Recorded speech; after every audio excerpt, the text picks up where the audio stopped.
hello there! Let's keep your week rolling just right with the right mix of news and conversations. Whether you're catching us online, on TV, or on the radio, hop on and join the chat. I'm Paolo de Rosario.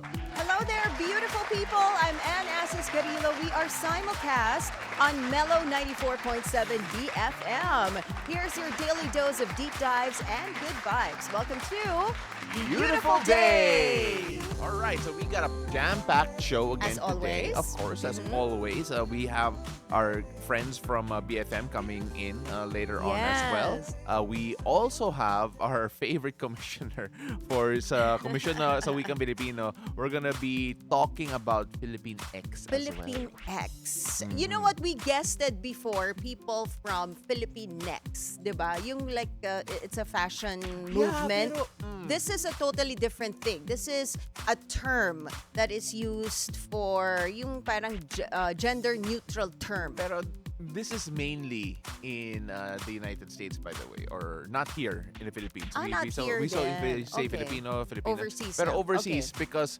nagsimula yan sa mga Latinx instead of saying Ah, Latina, yeah, Latino, diba? So Yes. Latinx. So yung mga Filipino or at least mga with Filipino blood overseas started using Filipinx. Filipinx. Which has been recognized in different by different groups already. So, syempre, pag-usapan natin yan with from a local standpoint. Yeah. So, Yeah. malalaman natin yung hot take ni Commissioner later on. Or yung official the show. stand, baka hindi nga hot take eh. Oh, pero alam mo ba? Wait, sorry. Yung weather HQ. Yung weather HQ mamaya. We're gonna be talking about a flood control project in Valenzuela City. Syempre, pinag-uusapan palagi yung mga flood control projects. But Okay. Valenzuela City, especially along the MacArthur Highway, is working on something. So we're gonna learn more about that later on. So, ito legit flood control project Yeah, ito. actually, I want to know nga eh. I mean, like, Yeah. there's so many things to ask about it. Kasi syempre, Kasi now when people say scrutinize. yes, Oo. exactly. When you say flood control project, parang, wait a minute, diba? Mhm. Suspicious. It sounds suspicious already, but you'll talk about that later on. And it's the very first time also that we're doing our Sup Bro segment. Oh, I'm so excited. I'm so happy that we're doing a Sup Pro segment. Kasi for those wondering, for those in the background, syempre, we have a girl talk segment. Yes, so girl talk. Syempre, ako naman, I was like, well, Kailangan may male male counterpart. counterpart Yeah, noon. And yeah. then, when I pitched yung Sup Bro segment, Bro.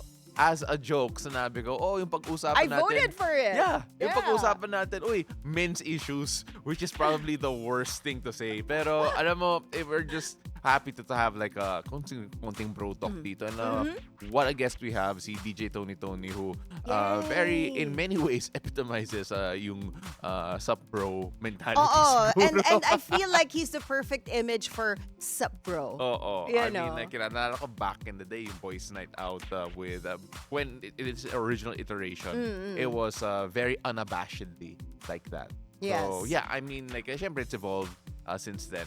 But, yeah, no, excited to have him. Worked with him in the past, so it's great to have him. It's always a great character. But he can, if they want to catch him or any of our other guests, they can do so online. That's right. And on TV and wherever. Facebook and on YouTube, we are there live, so you can watch us there live, and you can also send us your messages, questions for our guests later on. Feel free to join us on Facebook and on YouTube. We are simulcast on Mellow 94.7 BFM, and also we are on the Facebook page of Mellow 94.7 BFM. So there are so many ways to join the show and get in touch with us. Feel free to send us those messages. We love hearing from our audience. Yeah, I Diba? mean, we like, always read those messages when they say hi. Yeah, we were not joking when we said, when I said a while ago, hop on and join the chat. Yes. Literal, may chat We doon. chat talaga. So mag-chat po kayo. And this alright? is the only show where you can have like a really direct interaction with the hosts, Yeah. diba? You can say hello to us and Kasi then we hindi read naman them pwede on yun air. sa agenda, sa Oo, daily dish. Hindi rin. pwede. Oo, So kahit dito na lang. kayo. Diba? This is your chance. May batian portion. Naging competitive. Nagkumpara ng mga show. Oh, Oh dito my lang gosh. to. So, dito Oo. tayo sa beautiful day. Okay? All right, so Oh my let's goodness. let's start things off. We always start things off by checking out what's happening on the road, and you got that for us. Yes, let's check the situation in major roads at this hour, guys. Here is a look at EDSA Orense in Makati. Left side of your screens, you're seeing vehicles heading to Pasay City. We got light traffic on that area. Opposite lane, same situation, everything green and go. The right side, you're seeing vehicles heading to Shaw Boulevard. Now this time, let's take a look at what's happening along EDSA Quezon Avenue flyover. On the left side of your screens, you're seeing vehicles heading to Quiapo. We got moderate traffic already building up on that stretch. Same situation on the opposite lane. You're seeing vehicles heading to Quezon Memorial Circle on the right side. Moderate traffic there as well. Now, heads up to motorists, the expanded vehicle number coding scheme is in full swing. It's a Wednesday, so vehicles with license plates ending in 5 and 6 should be off the road right about now until 10 a.m. and again later from 5 p.m. to 8 p.m.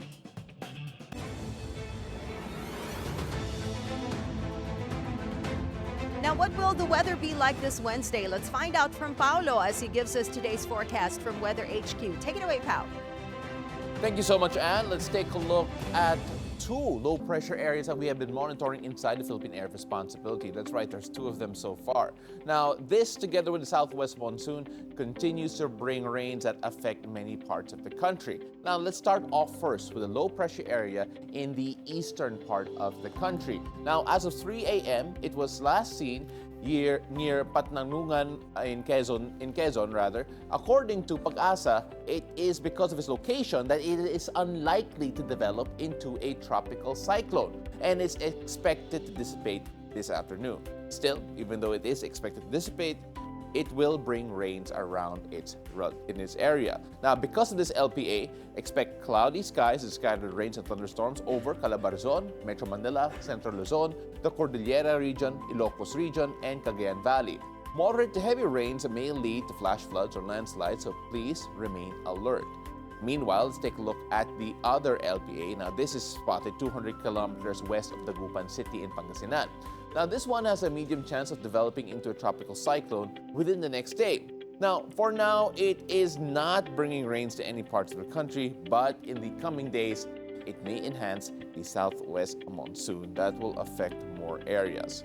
Now, on top of the LPA, we mentioned it a while ago, yung Hanging Habagat or southwest monsoon that continues to bring unsettled weather to different areas. Now, the southwest monsoon will continue to bring cloudy skies and scattered rain and thunderstorms over Mimaropa, the Bicol region, Visayas, the Zamboanga Peninsula, and northern Mindanao. Now, once again, moderate to heavy rains may trigger flash floods or landslides, so please prepare for that.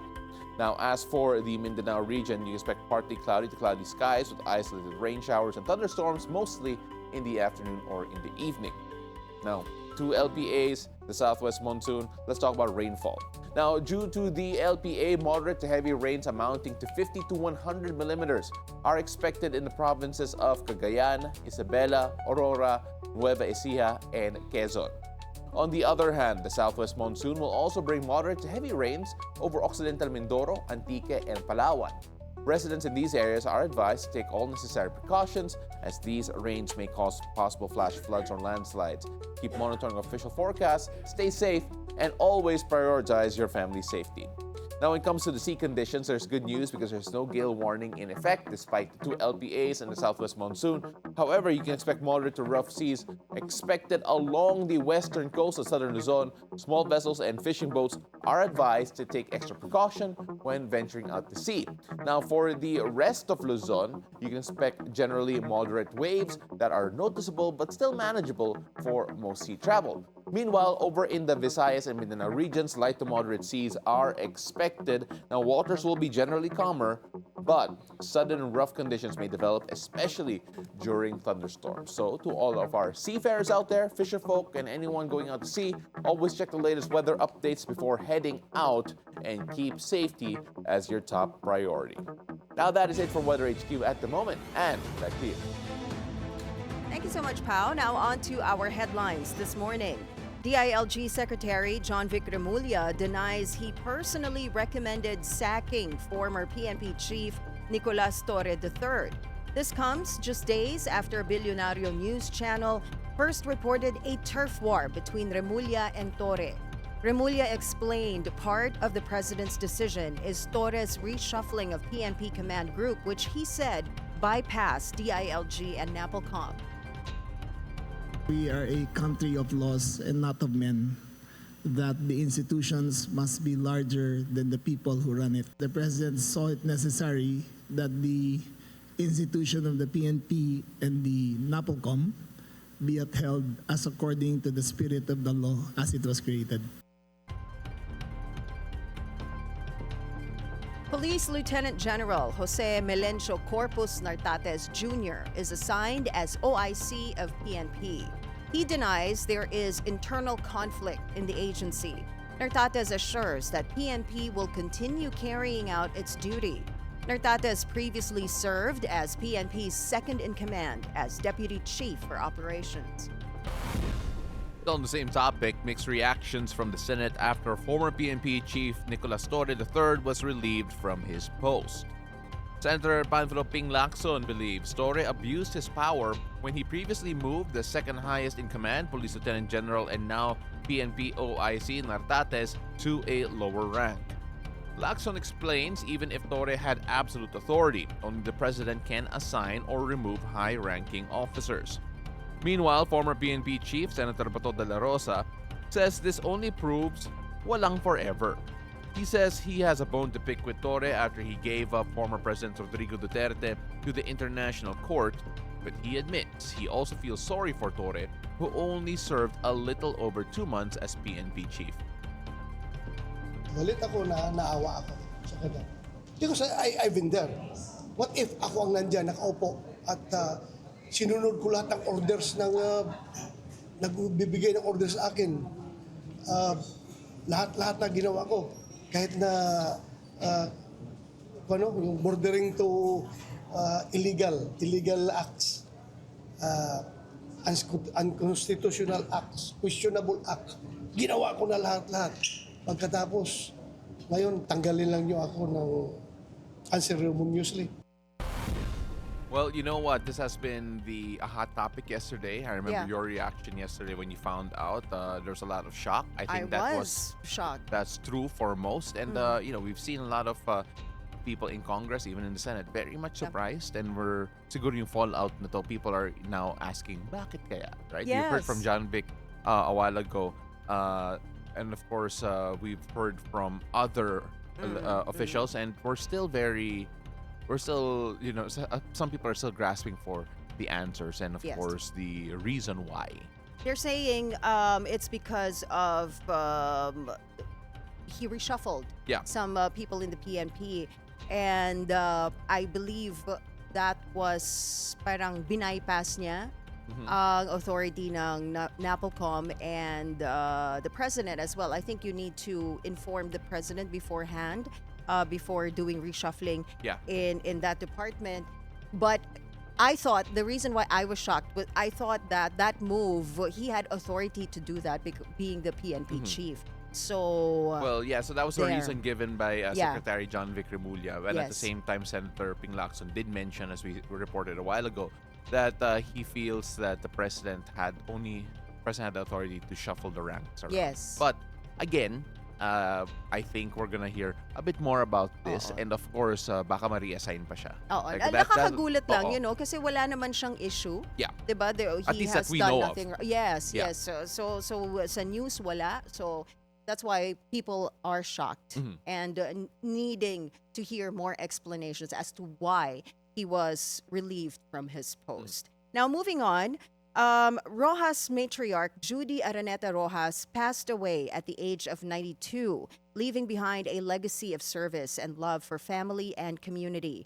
From leading charitable foundations to shaping Philippine politics, her impact will never be forgotten. Let's hear her story from Ivy Reyes. A mother, philanthropist, and public servant, this is Judy Araneta. Born on July 13, 1933 to Esther Bustamante and real estate developer J. Amado Araneta, Judith eventually tied a knot with late Senator Gerardo Jerry Rojas in 1955 and gave birth to Maria Mar and Dingoy. An advocate of social development, Judy was vice chair of the Araneta Group, which owns the prominent Araneta complex in Quezon City. She was also president of the non-governmental organization J. Amado Araneta, where she focused on education and culture and the arts. Judy also led the Jerry Rojas Foundation and continued what her late husband started. As former Senator Mar Rojas' mother, Judy was also a figure in Philippine politics. Her devotion to family is apparent in Mar's wife, Corina Sanchez Rojas' social media posts. Corina maintains her gratitude and respect for whom she had always called her idol mom. Judy passed on at the age of 92, but her memories remain alive and well in her family, the organization she headed, and the lives she touched. Ivy Reyes, Bilyonaryo News Channel.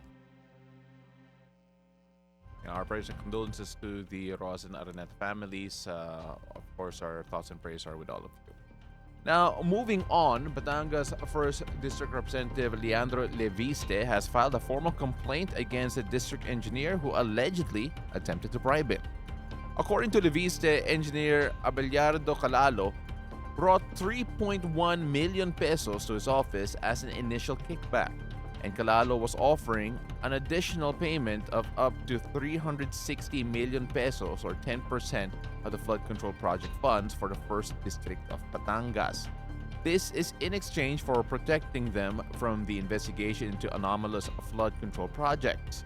Leviste says he believes there's someone more powerful behind the corruption and they can be brought down with the help of state witnesses. Naniniwala rin po ako na ang taong nakakaalam tungkol sa mga mas malaking di umano'y korupsyon sa mga proyekto ng DPWH ay walang iba kundi ang ating district engineer. Kaya ang isang wish ko lang po ay mabuksan ang isip ng ating district engineer Abelardo Calalo at ang ibang mga kasulukuyang at dating empleyado ng DPWH o mga kontraktor na maging state witness.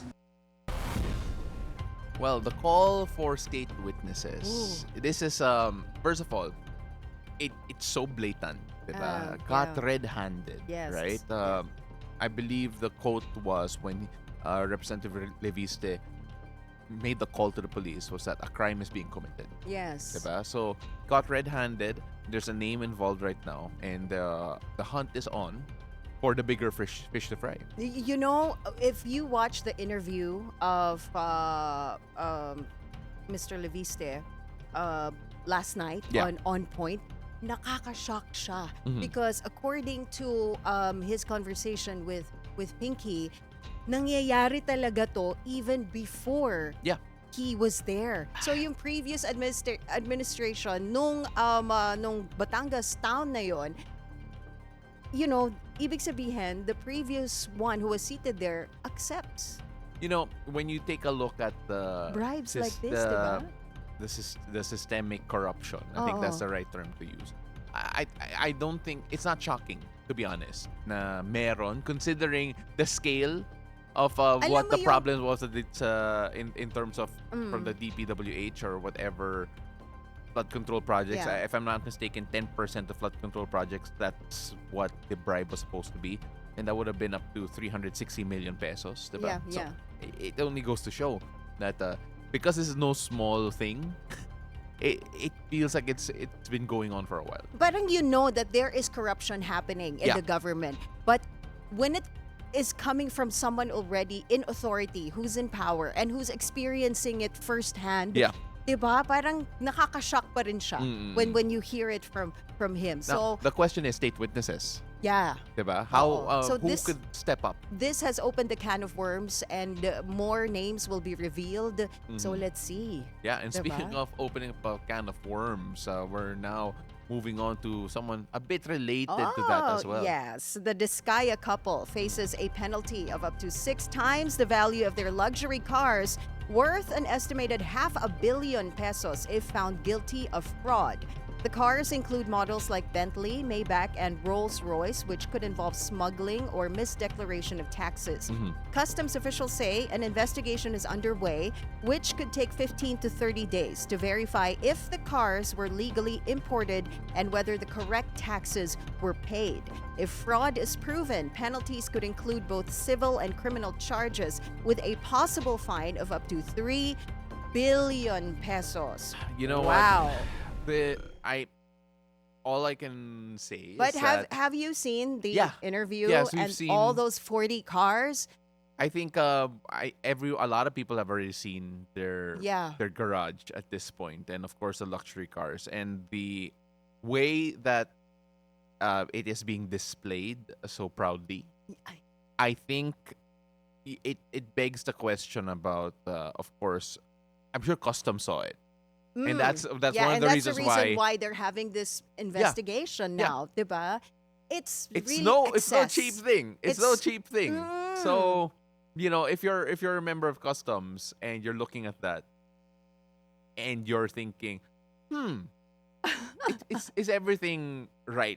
Paperwork wise and and they duties admitted wise, then yeah. that during the interview, they said talaga that the other cars there are not available in the Philippines. Oh yeah, no, for sure. So, You diba? have to Yeah. import that, Yeah. right? You have to import a lot of the cars that they brought Pero in. grabe, no? Kung iisipin mo parang, why the need for 40 cars? And sila na mismo nagsabi na hindi na nga namin ginagamit pinapagamit na lang sa mga anak namin. Parang, oh, wow. It's crazy. I have, the way you flaunt it.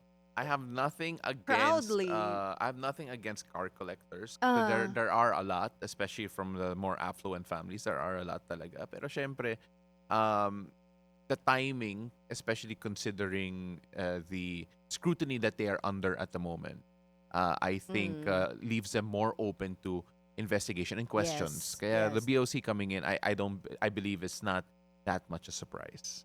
All right, so we're gonna move on from that juicy recent news. Actually, mamaya pa yung tea, no? Oo nga pero Oo. that's tea na rin. Oh, that's tea na rin.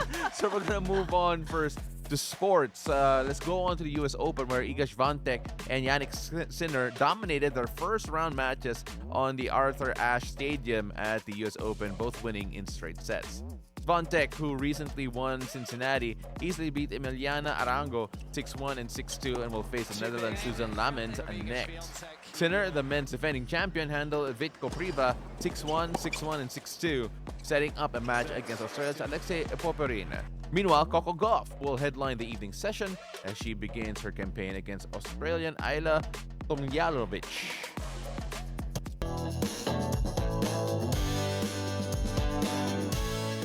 Okay, some hot tea to start us off. Music icon Taylor Swift and three-time Super Bowl winner Travis Kelce are engaged. Woohoo! The world-famous couple made the announcement on their Instagram accounts. The photos show the pair in a scenic garden filled with flowers and Travis on his knee proposing to Taylor. While no details on the nuptials have been shared yet, congratulations and well wishes have been pouring in from all over. And if you look at the ring, it is absolutely beautiful and Oh, yeah. really big.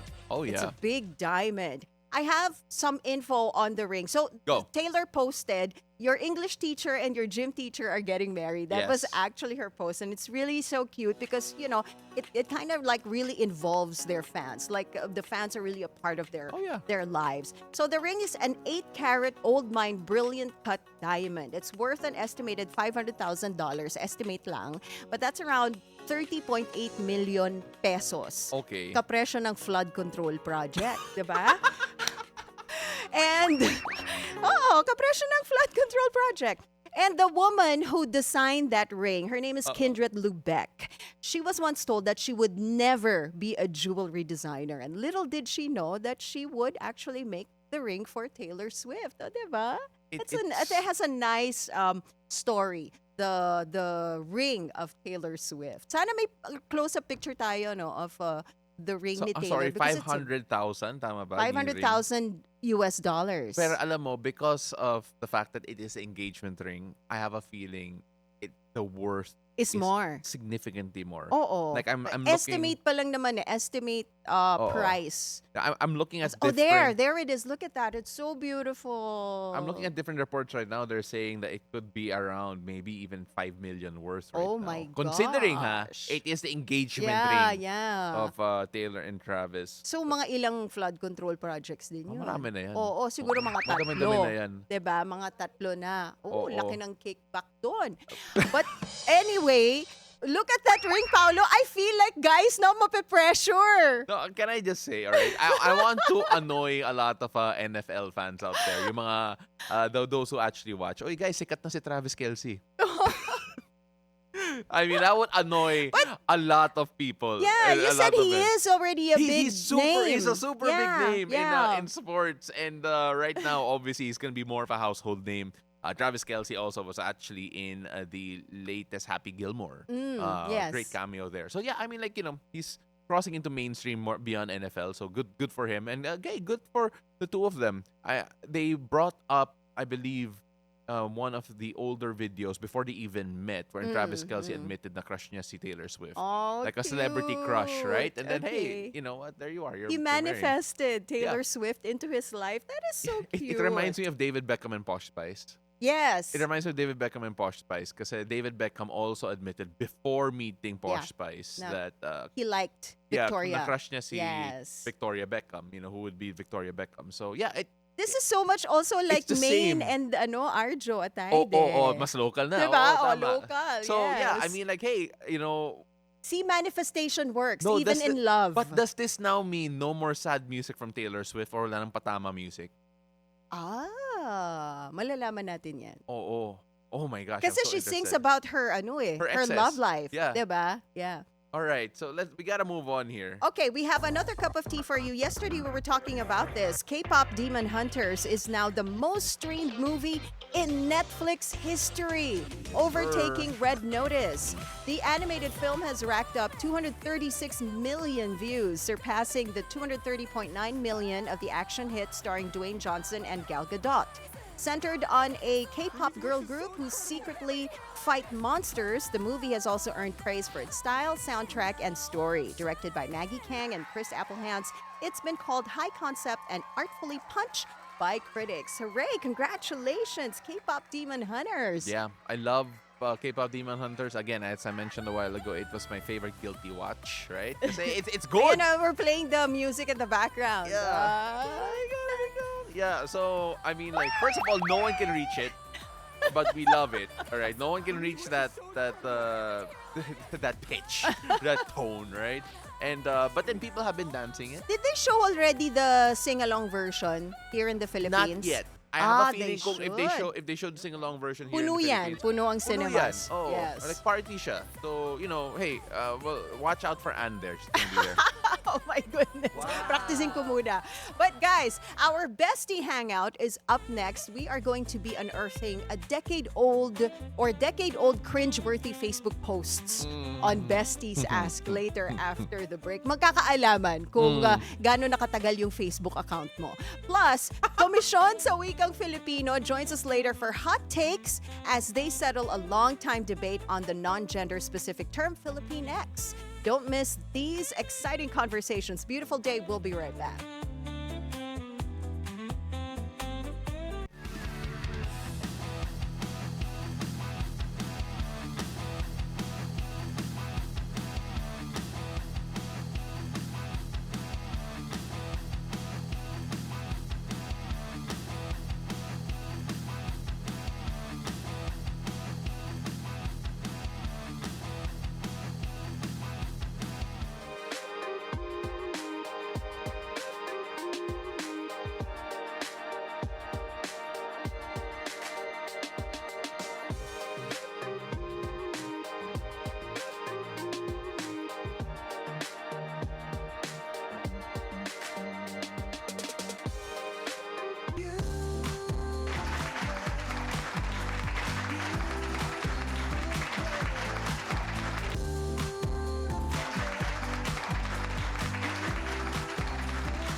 Welcome back. You're still watching Beautiful Day.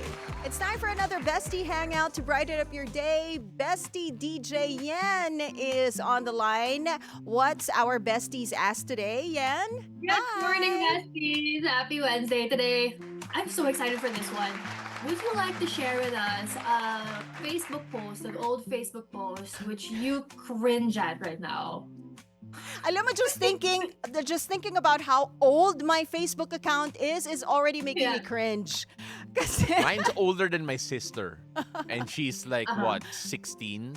Oh my gosh, she's 15, give or take. So yeah.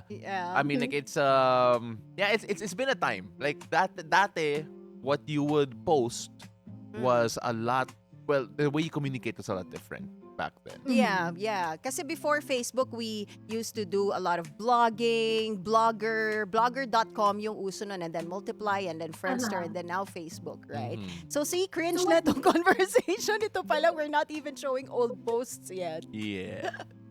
So what year did you both start using Facebook? Like what year did you start? When my God, Facebook that was ad? invented. Oh, wait lang. Yeah, 16 years ago 2009. today. Ito, Oh my tingnan mo. gosh, there. I think that yun nga ang pinaka-cringe dyan is, how old my Facebook account is. Oo. No, pero yan yung post mo dyan. Sorry, Ann. Can we go back to yung post na yan? Yeah, let's read it out loud. Alright. Ann, this is your voice. Okay, I found my childhood crush on FB. Na-excite ako.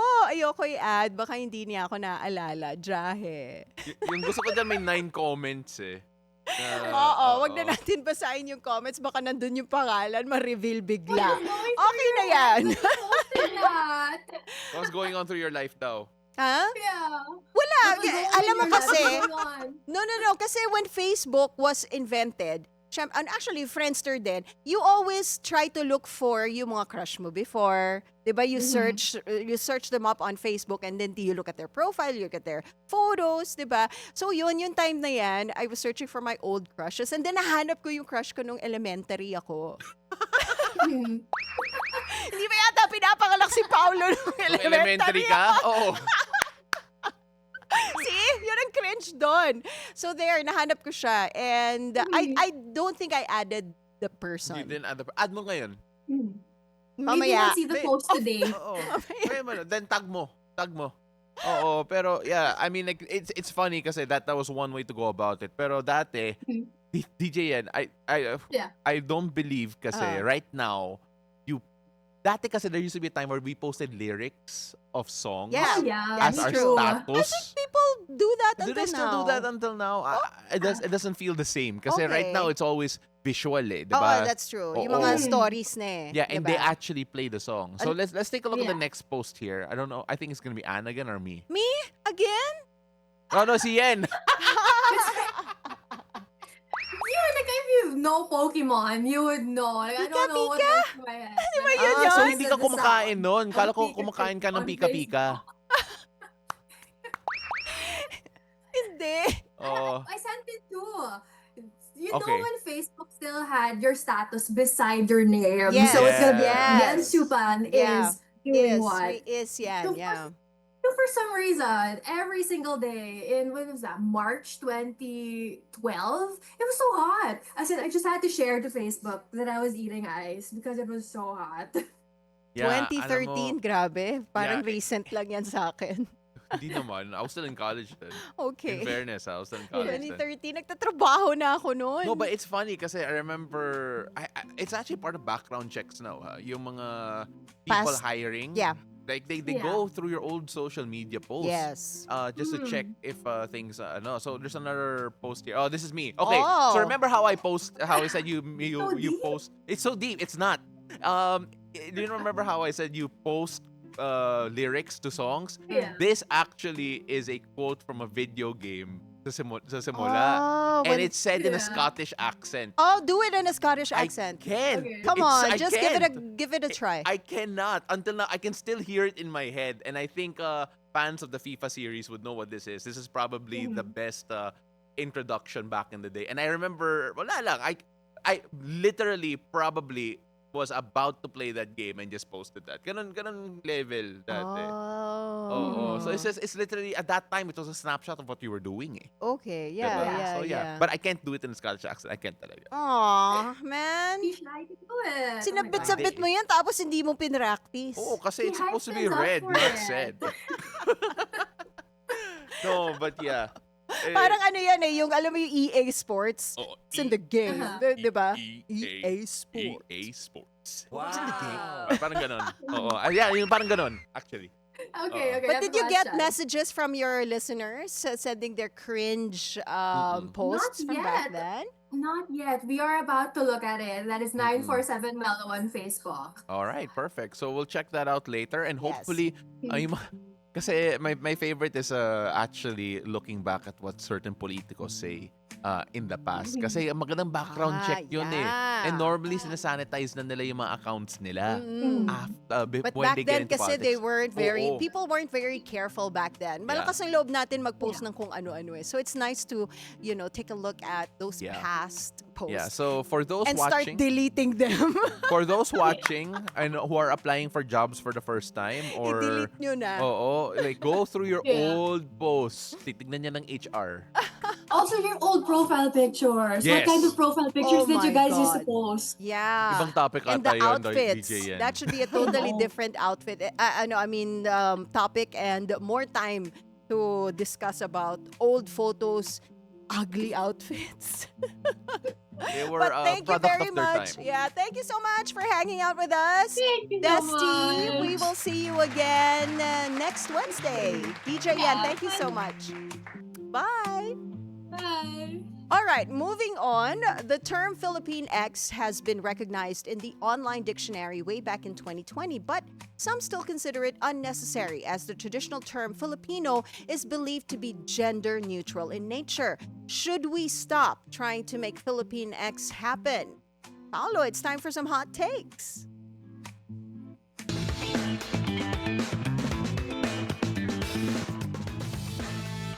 And we are joined today by Komisyon sa Wikang Filipino Commissioner Benjamin Mendillo. Beautiful day, Commissioner, at maligayang buwan ng wika. Isa pong magandang araw sa lahat ng inyong masugid na taga-subaybay ng inyong programa, Ms. Ann and Paolo. Magandang umaga po. Thank you so much for joining us. Yung unang topic po natin dito, pag-uusapan natin yung term na Filipinx na Yes. at least overseas at for our foreign-based Filipino na mga kababayan, ginagamit nila to para maging mas gender neutral. Hindi lang Filipina, hindi lang Filipino, Filipinx daw. Filipinx. Ano yung stand po ng komisyon tungkol sa paggamit ng term na Filipinx? Ang Filipinx sa palagay ko ngayon ay may iko-consider akong isang gender-inclusive na variant ng Filipino. Katulad ito ng paggamit ng makabuluhang tunog na O at A. Sinasabing ito ay mas inklusibong baybay sa salitang Filipino na layuning magbigay diin sa mga hindi nakasusunod sa tradisyonal na kasarian at pinapalitan ang huling pantig ng Filipino ng X na ang ibig sabihin ay gender neutral. Sapagkat ang O sa huling pantig ng salita ng no sa Pilipino ay tumutukoy sa lalaking pangkasarian sa kanilang paliwanag. Yan yung paliwanag nila. At lumilitaw din na ang salitang ito ay mapangahas, ngunit bahagi ng global na pagsusumikap na lumikha ng gender neutral o gender identity na anyo gamit ang pag-eksperimentong ito. Pero dati pang may ganito eh. At 'di ba, kahit noong dekada 70 may mga nababasa akong mga comics na Merry Xmas na ang kahulugan naman ay kawalan ng Kristo, 'di ba? Hindi maganda. At di naman sa kaso ng Filipinx ay hindi ganoon ang nangyayari. At di tumutukoy sa una kong nabanggit na halimbawa sa X na sinabi ko, kundi sa pagdadagdag sa huling titik at hindi kinakailangang patinig lagi na O at A. Kumbaga, pwede nilang palitan ito ng LGBTQ. At nagbabago na ang kasarian ng salita. Ganun nila ginagawa. Kasi sa Pilipino, sabi ko sa inyo, sa atin, makapangrihan yung O at A. Yung O at A na yan. Kapag nilagay mo sa dulo ng salita, nagbabago yung kasarian. Dito naman, ginawa nilang para ma-accommodate yung mga katinig nila na ex-LGBTQ ay ganun ang paliwanag nila. So, yan ang variant ng Pilipino. So para siyang ano no, generic term. Yeah. Yeah, para ano siya pwedeng maging lalaki, pwedeng babae as well. So Commissioner, it seems divided yung stance ng mga Pinoys tungkol sa usapin na to. Some people are for Filipinx and some are against it. As the regulating body of the Filipino language, ano po ang expert take nyo on this? Bilang natatanging ahensyang nangangalaga ng Filipino at mga katutubong wika sa Pilipinas, dapat isaalang-alang ang katuturan ng gamit o yung functional usage nito. Tulad sa pagkakakilanlan ng kultura, paggamit ng komunidad, at inklusibidad. Karaniwang pinapahalaga ng komisyon ang standardisasyon, ang paggamit sa edukasyon at kalidad ng literasiya habang iginagalang ang umuusbong na gamit ng mga salitang ito. Ang opisyal na pagtanggap ay mangangailangan ng maingat na pagsusuri tulad ng pagkonsidera sa lawak ng paggamit at pagtanggap ng lipunan, lalo sa pedagogical na aplikasyon nito sa mga mag-aaral at iba pang aspektong panggramatikal na wala naman sa pamantayan tulad na nabanggit ko kanina kasi ito ay ponema, morpemang O at E. Sa madaling sabi, hindi pa ito maituturing na bahagi ng language conventions. Ito ay parang linguistic fad. At kung titinangan natin, karaniwang lumalaganap ito sa Estados Unidos, lalo sa mga kabataan na mas progresibo sa online na komunidad at sa mga diaspora. Hindi pa ito opisyal na tinatanggap ng mga institusyon tulad ng Komisyon sa Wikang Pilipino. Well, sinasabi nga nila, Commissioner, na ever-evolving ang wikang Filipino. At para sa mga proponents ng Filipinx, ano yung kailangan i-satisfy ng salitang ito, yung Filipinx, to be able to be considered na bahagi ng Filipino language officially? Ang mga wika kasi, Paolo, ay patuloy na nagbabago batay sa paggamit, pangangailangan ng lipunan at pagbabago sa kultura. Ganyan ang katangian ng wikang buhay. Ito ay dinamiko. Totoong nagpapalaganap ng inklusibidad para sa mga hindi binary o gender o non-conforming ito at nagpapakita rin ng progreso sa kalikasan ng wika sa aspektong sociolinguistika, particular kung paano ginagamit ng lipunan at matalinong nakalilikan ng mga revisionismo at nagsasangandaan ito sa formalismo at konbensyonalismo may intersecting points. Gayunpaman, sasailalim ito sa pagtanggap sa mga dominyo at disiplina kung ito ay magiging popular na gamitin. Sa madaling sabi, kung ito ay laging gagamitin ng mga Filipino, nakapasok sa ating sistema, ay maaaring magkaroon ng puwang yan. Pero gayunpaman, sabi ko nga, ito ay maaaring magdulot ng kalituhan sa pag-aaral ng gramatikang Filipino at sa mga pagsusulit. Maaaring magdulot ng pagkalito kung ito ay gagamitin sapagkat ito ay non-standard na anyong panggramatika at walang tiyak na edukadong gabay. Commissioner, meron bang concrete actions na ginagawa yung KWF to either promote or discourage yung use ng Filipinx? Wala naman, Miss Anne, sapagkat ito ay bahagi, dynamic ito ng wika. Ito ay malaya nilang magamit yan. At sa amin lang, ang aming opinion dyan ay hindi pa handa na aming kilalanin yan sapagkat ito ay babangga din sa ating konstitusyon. Article 14, Section 6 ng Wikang Pambansa ng Pilipinas ay Filipino. Yung F, yung no doon, NO, hindi naman Filipinx. So, ito ay lalabag sa konstitusyon din kung gagamitin ko yung batas. At yung gabay natin sa gramatika, sa ponema, ay mababago din. Kaya hindi pa kami naglalabas ng pahayag dyan o yung pag-discourage ay hindi naman. Sapagkat yan ay malaya naman nila magagamit yung mga salitang yan sa kanilang particular na layunin. Commissioner, na-mention mo kanina may mga linguistic fad.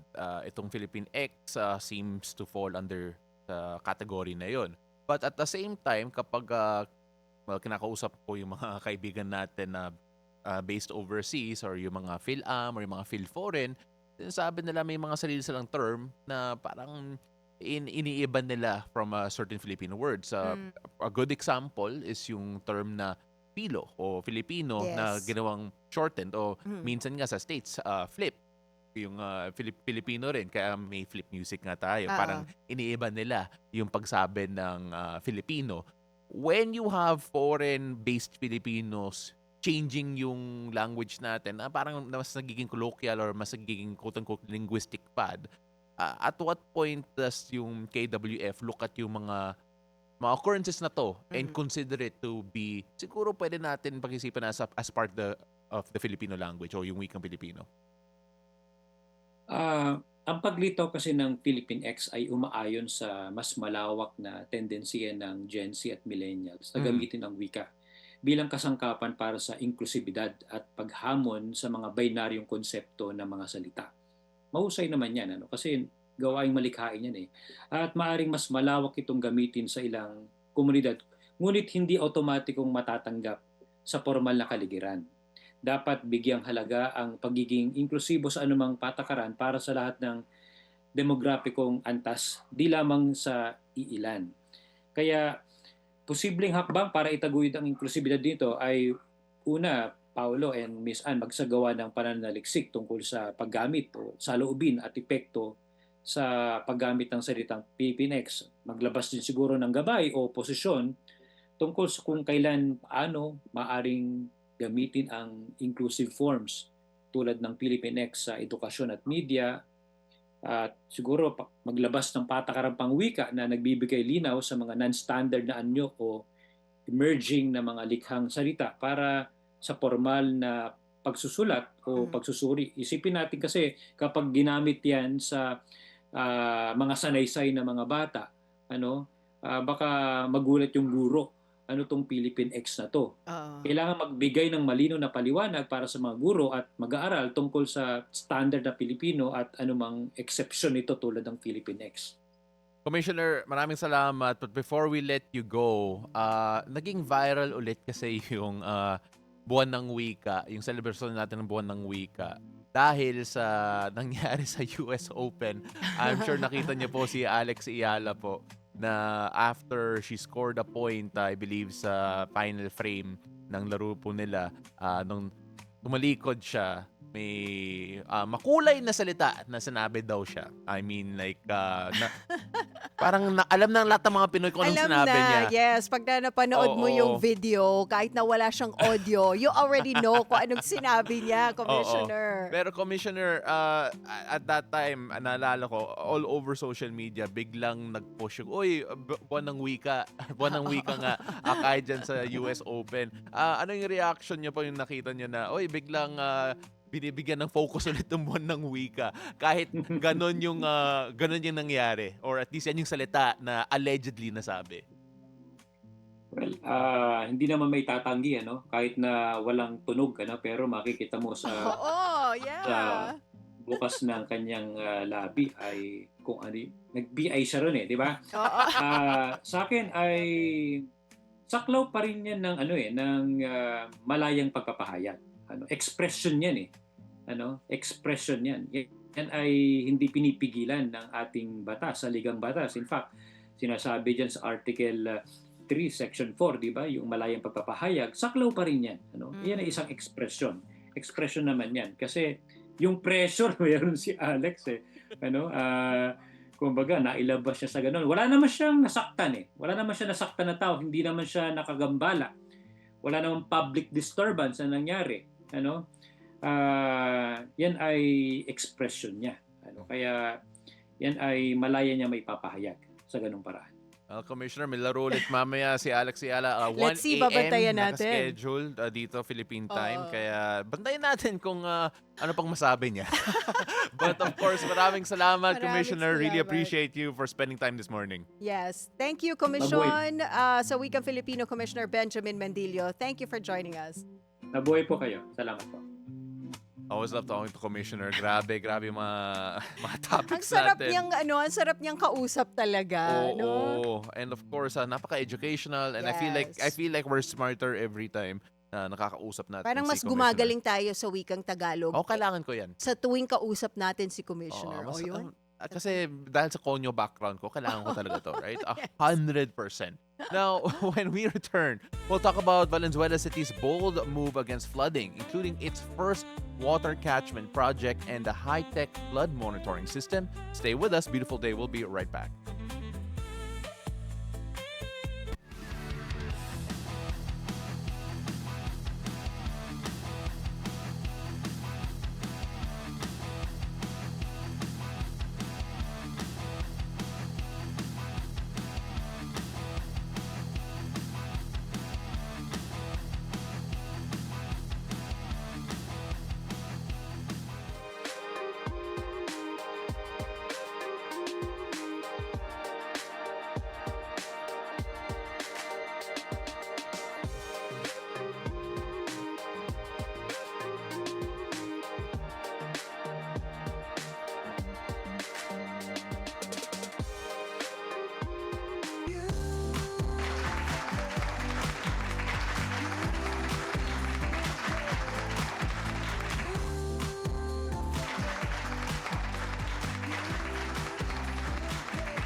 Welcome back. You're still watching Beautiful Day. This is Weather HQ.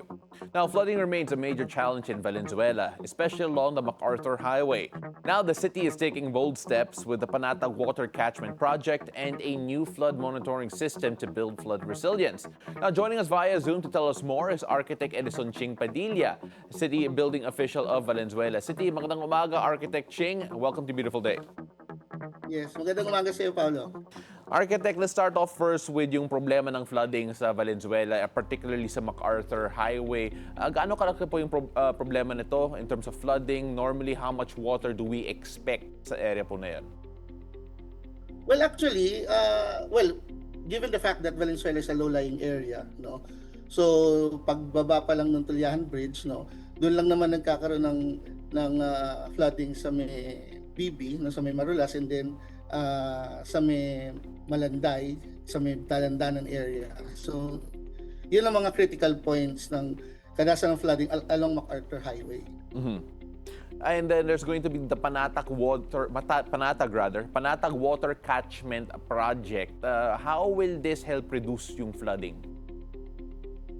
Well, yung nilaunch ni Mayor West po na water catchment will be the first in Valenzuela kasi yun nga po, because of the yung mabagal na pagbaba ng tubig, kasi syempre pag nasabayan ng high tide and all, so pag hindi bumaba yung tubig sa mga main waterways, natatagalan yung paghupa ng baha sa kalsada, no? And then with that, so naisip ni Mayor West, no, na yun nga gawin yung water catchment along MacArthur, particularly sa Barangay Dalandanan kasi doon yung critical na area na madalas nagkakaroon ng flooding. Can you give us more information about Barangay Dalandanan po? You mentioned ito po yung critical na lokasyon. Why is this the most critical location para sa kauna-unahang water catchment project po ninyo?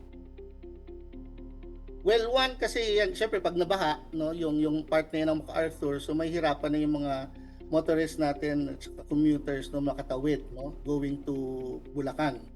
So, and other parts of Valenzuela kasi kumbaga main MacArthur Highway lang naman yung main natin other than the NLEX, 'di ba?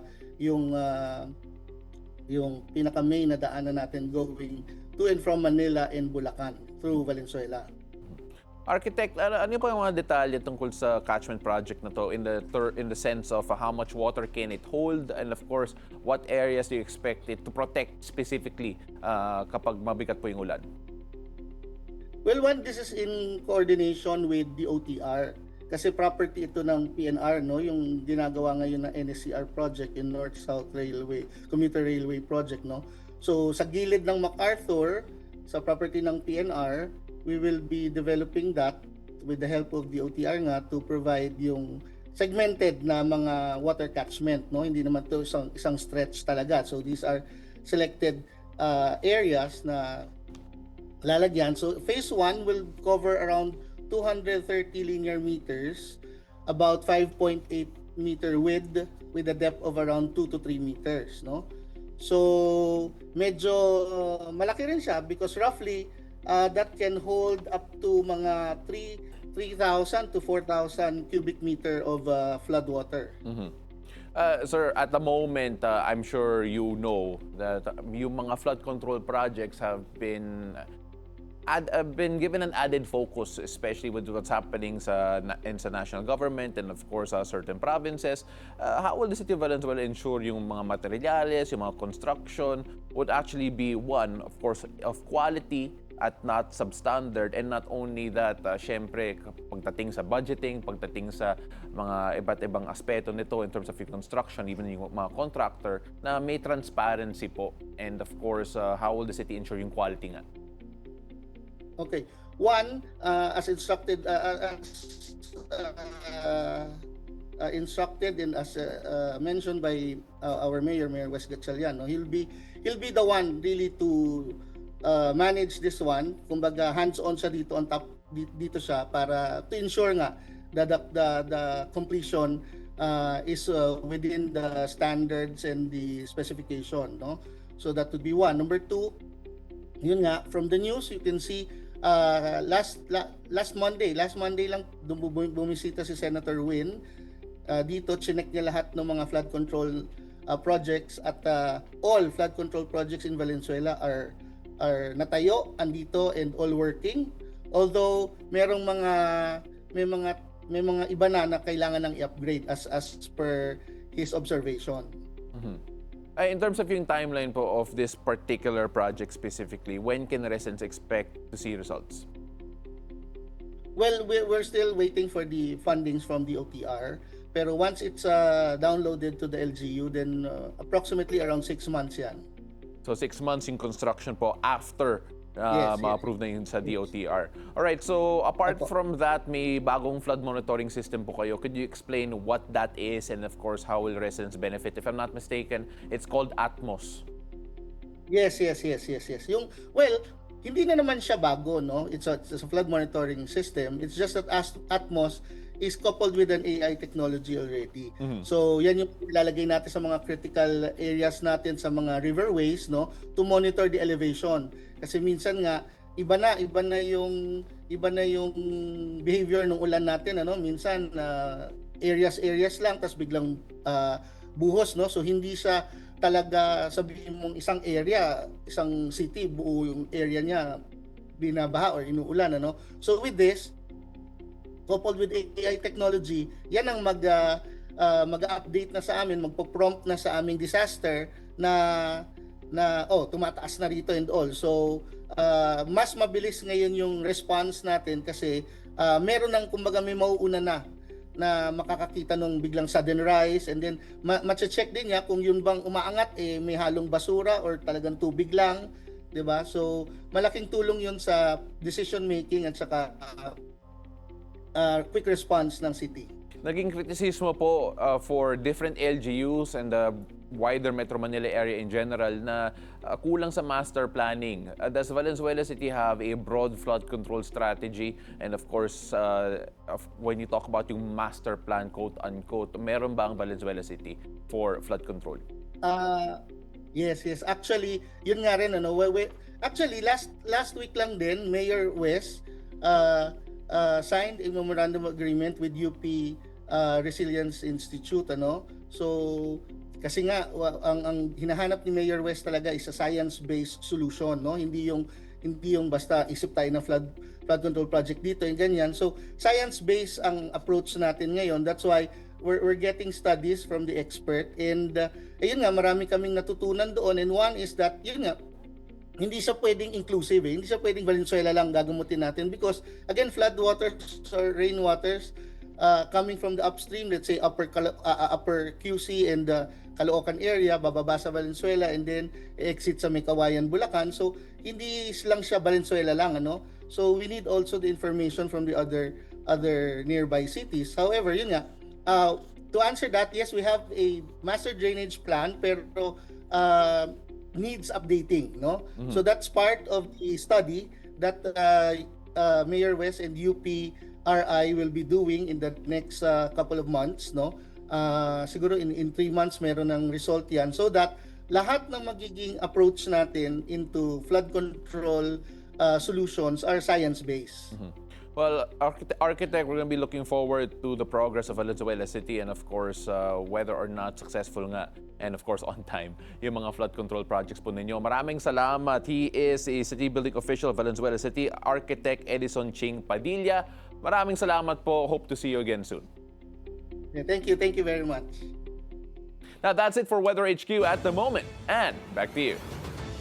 Thank you, Pao. Now it's time for us to find out what the stars have in store for us today. Let's hear it from our resident energizer and feng shui master, Hans Kua, in our horoscope of the day. Take it away, Master Hans. Good morning! Beautiful day with me, Bilyonaryo Master Hans Kua. Ito po ang horoscope for today, araw ng Wednesday, August 27. Para sa mga pinanganak ng Year of the Rat, iwas sa utang kahit pambili lang daw ng gamot. White at 5. Para naman sa mga pinanganak ng Year of the Ox, take some rest. Huwag pilitin ang katawan. Pink at 7. Sa mga pinanganak naman tayo ng Year of the Tiger, move in silence. Huwag i-broadcast ang plano. Silver at 2. Kay Year of the Rabbit naman tayo, iwas pakikisali sa issue ng iba. Baka ikaw ang maipit. Green at 9. Kay Dragon naman tayo, ang hindi marunong tumupad sa salita ay hindi dapat paglaanan ng energy. Yellow at 1. Kay Snake naman tayo, uminom ng tea pagkatapos kumain. Violet at 3. Ito naman, care of the horsey. Keep warm at night at matulog ng maaga. Blue at 8. Kay Ship naman tayo, maghanda ng coin pouch na may asin, bigas at dasal. Red at 4. Kay Monkey naman tayo, kumain ng prutas, lalo na ang citrus para mas maraming vitamins. Tan at 6. Kay Rooster naman tayo, baka hindi siya malamig. Baka wala lang talaga siyang good intention. Cream at 7. Kay Dog naman tayo, mag-lag ng ginagawa mo. Baka may magtanong bigla. Pink at 5. Kay Year of the Pig naman tayo, huwag magsabi ng swerte ako ngayon. Baka marinig ng malas. Gold at 9. Paalala lang, ito po'y patnubay lamang. Ang tunay na swerte ay nagsisimula sa pagiging totoo. Abangan araw-araw ang horoscope of the day. Dito lang po sa Beautiful Day with me, Master Hans Kua. Thank you as always, Master Hans Kua. And si Master Hans nanonood sa atin ngayon on Yan. Facebook. So, hi, Master Hans. Kanina pa siya actually, since we started the show, he already sent a message on Facebook. Beautiful day, Bilyonaryo. Ayun. We love Master Hans every Hi, time. Master Such an Hans. energizer. Yes. Every time I see Master Hans, feeling ko talaga up my energy level. Exactly, just to Oo. match his, di Yeah. ba? That's why when I do my intro and extra for him, I always like, okay, kailangan up yung energy. But we're also saying hi to Rowella Albajeso Bellosilio, who says, good morning, God bless you all. And to Jolas Ascue, to Arturo General. I believe this is our viewer from the US. If I'm not if I remember it right, kasi di ba sabi natin hindi general kasi nasa US siya. So So Arturo general. General, yeah. And DJ Yen, of course, is tuned in. We are simulcast on Mellow 94.7 BFM. Thank you so much to all those who send us messages on Facebook and also on YouTube where you can watch us live. Yes, go send us our messages. Again, we're watching everything you say. Hopefully, Watching everything we're you watching say. everything you say. Kasi syempre, it's Parang a chat. nagbabantay tayo, Nagbabantay tayo. And of Yeah. course, if it's relevant to what we're talking Yes, about what we're talking currently, about. diba? Syempre, baka mention na natin. They might have better questions than us, all right? But of course, right now, we have a fun guest because up next, our next guest has been a fixture in Filipino radio for more than a decade, being the host of Boys Night Out, the podcast, and the radio show since 2006. Today, DJ Tony Toni talks to us about the changing nightlife right here in the Metro. Don't go away. Beautiful day. We'll be right back.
And welcome back. You're still watching Beautiful Day.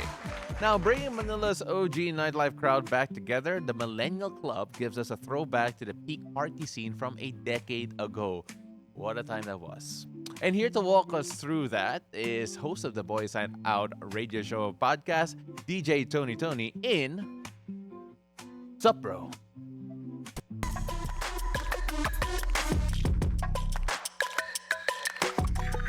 And beautiful day, DJ Tony Tones. Welcome. This is the first time we're doing a men's issue segment. Sup, bro? Yeah, you're a very first guest for our Sup Bro segment. I am so honored to be here. Yeah. Ang aga. Kasi Ang aga. nagselos nung si Paolo because there's a girl talk segment. So sabi niya kailangan may male counterpart. So there. So this is sort of male. Kasi, you know, when I remember back in the day, we were talking about nostalgia, right? And then something came up on my feed, and that was Millennial Club. And lo and behold, you were one of the organizers. And we had to call you in. So I want to talk about that first because it feels like these days, the younger generation don't really go out clubbing anymore, right? At least what we're used to. Dati yung generation ko, like 1990s, early 90s, clubbing was the way to socially interact. Ito yung nightlife namin dati. Why did the Millennial Club come up with you guys first and foremost? Well, I think, first and foremost, I think kids still do clubbing. But it's not like how it was before. The consumption of alcohol has definitely lessened with the younger generation. Yeah.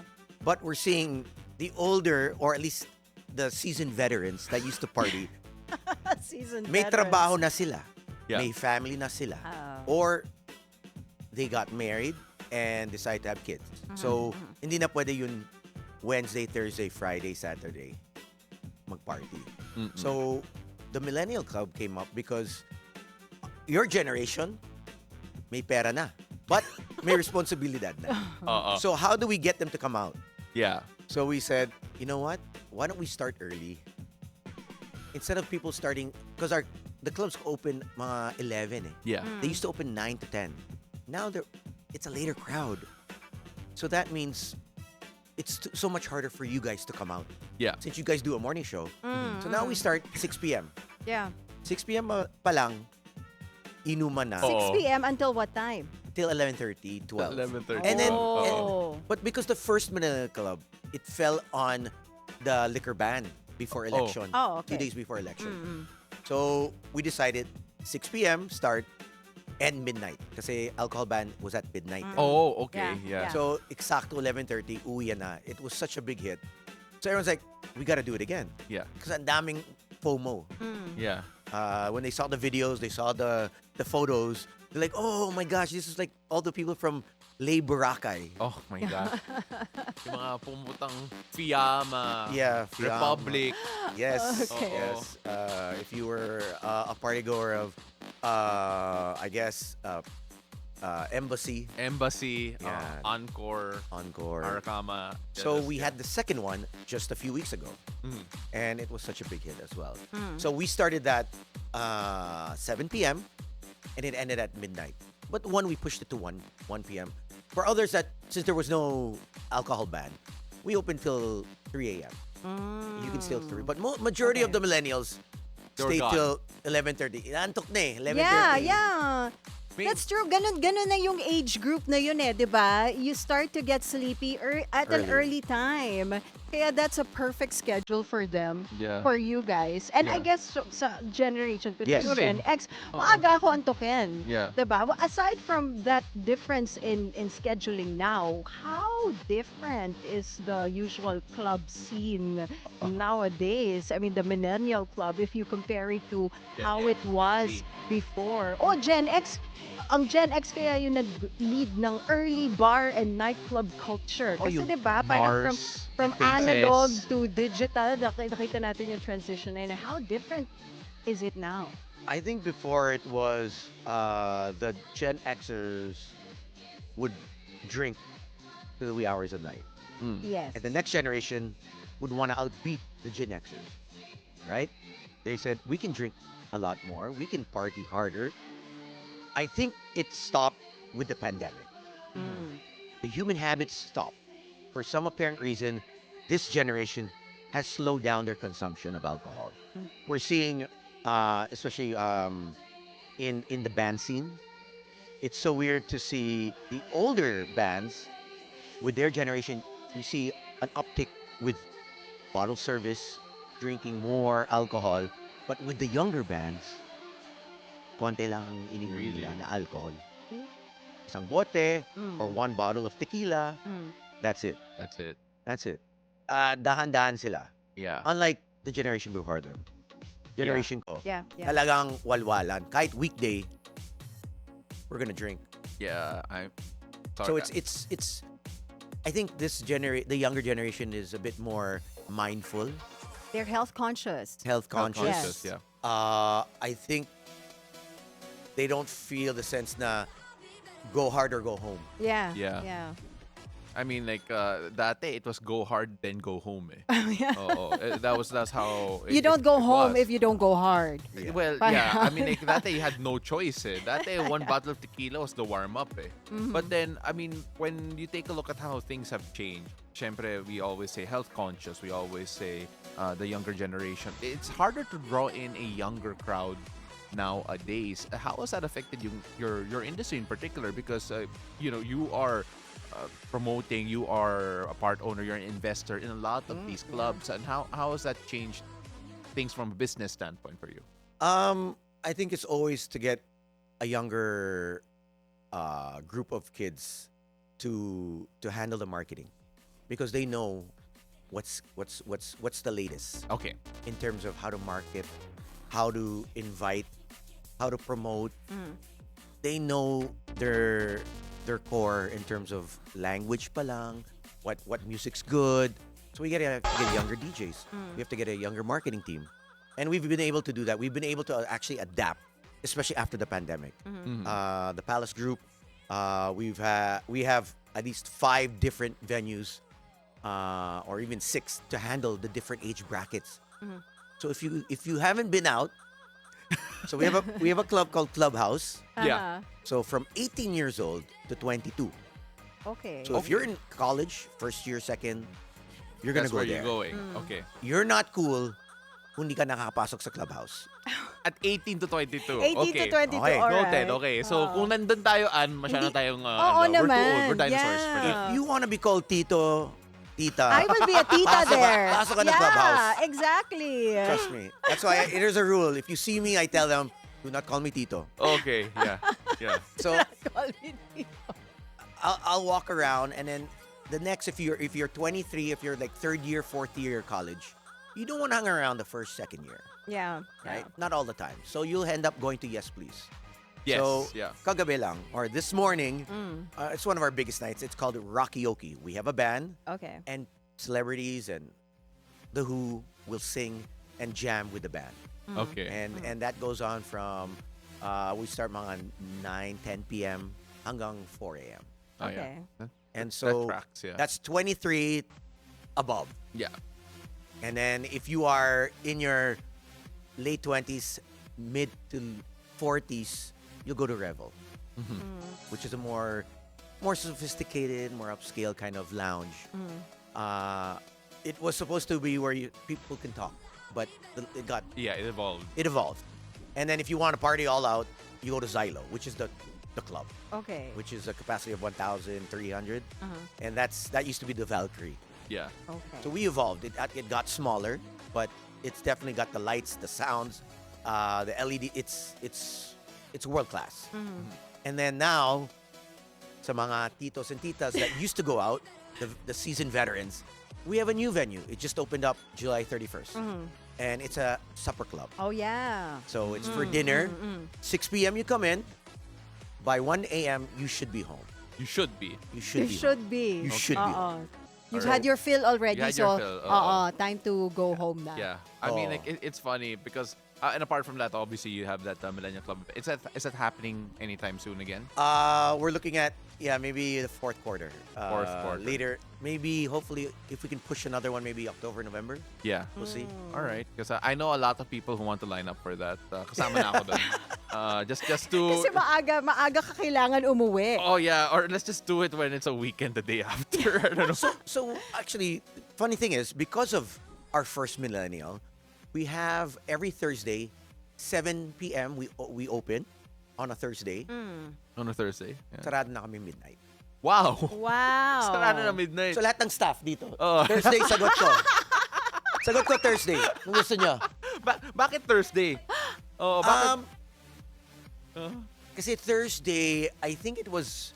Why did we pick Thursday? I think there Oo was nga, a why reason. Thursday? Well, because you can actually take the day off Friday. Sometimes. Call in sick. Oh, okay. Sorry, Hindi that does not apply to us media people. But, You can call in sick Friday, tapos recovery Sabado, Linggo. Sa recovery. Oo. Kasi you need a couple of days off naman talaga eh. Yeah. It's funny, one of the things I wanted to ask also is sa Millennial Club, may daycare center ba sa harap para i-drop For mo the muna yung mga kids? bata? Wala. Oo. But that's a good idea though. That you can discuss with your team. Oh, anak, dyan muna kayo. Oo, parang you need a place where the parents can leave their kids muna while they party and then come back. Parang coat check, iniwan mo yung mga bata. Pwede. But you know, since the younger generation, they are more health conscious, diba? Do you also adjust your menu to that?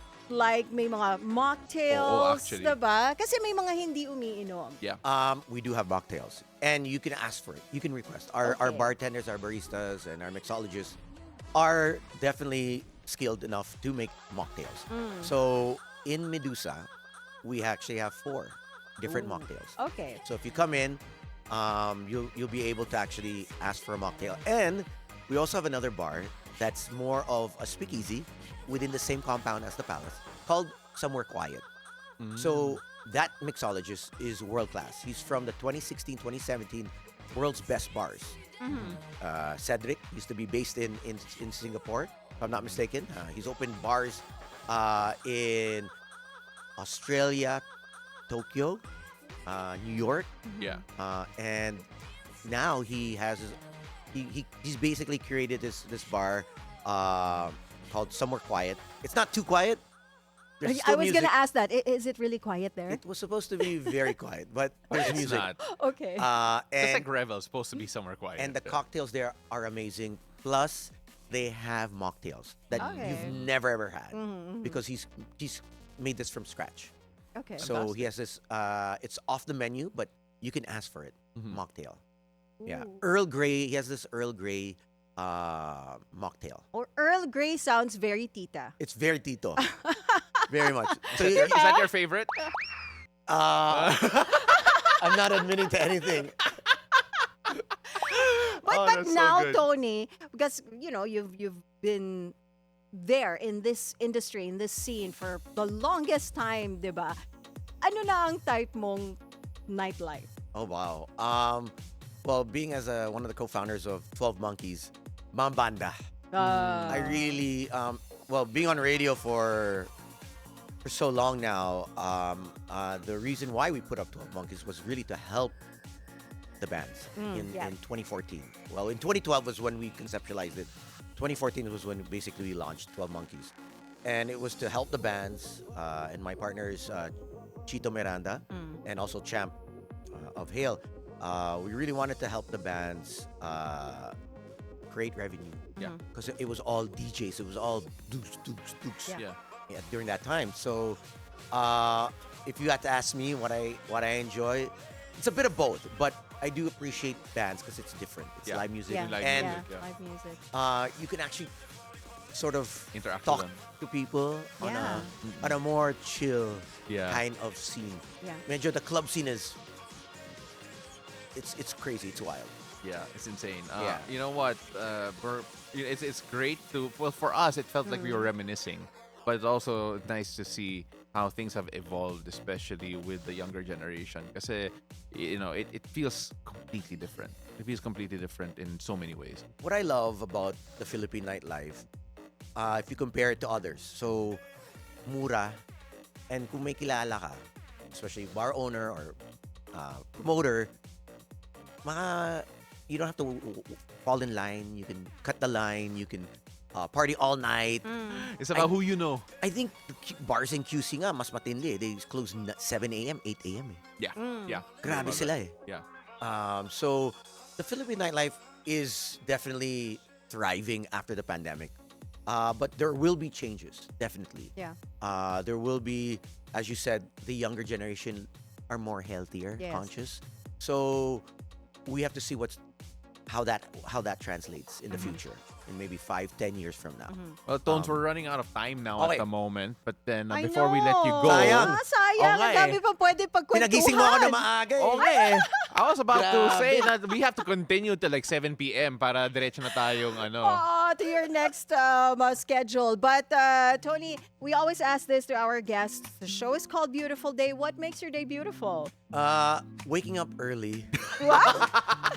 What a lie! Waking up early and being on a morning show such as this one is a beautiful day. Wow, perfect. I don't know if I believe that, but okay. Thank you so much, Tones. Really appreciate you being here. Ladies and gentlemen, DJ Tony Toni.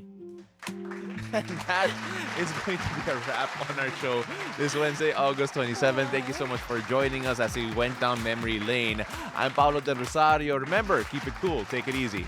And I'm Ann Asis-Carilo. We have a great day ahead, and always remember to choose joy and spread kindness wherever this day takes you. See you again tomorrow, 7 a.m. to 8:30 a.m. only here on Beautiful Day!